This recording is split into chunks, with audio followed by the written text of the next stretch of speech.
আচ্ছা, আমরা যদি পাখিদের সাথে কথা বলতে পারতাম, তাহলে হয়তো পাখিদের মনের ভাষা বুঝতে পারতাম। আমার যখন অনেক মন খারাপ থাকে, তখন আমি ক্যামেরা ও লেন্স নিয়ে বেরিয়ে পড়ি প্রকৃতির মাঝে এই পাখিদের ছবি তোলার জন্য। কারণ পাখিদের কিচিরমিচির ডাক, পাখিদের ওড়াউড়ি, পাখিদের এক স্থান থেকে অন্য স্থানে উড়ে যাওয়ার মুহূর্তগুলো আমার মনকে অনাবিল স্নিগ্ধ সুন্দর করে তোলে। সেই জন্য আমি প্রকৃতির মাঝে ডুবে থাকতে চাই, পাখিদের ছবি তুলতে চাই।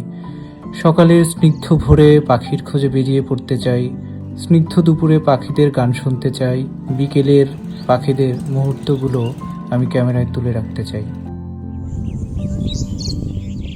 পাখিরা অদ্ভুতভাবে আমাদের মনকে স্নিগ্ধ শীতল করে তোলে। সেই জন্য প্রকৃতির মাঝে হারিয়ে যেতে চাই, প্রকৃতির বুকে অসম্ভব সুন্দর পাখিদের তুলে রাখার জন্য।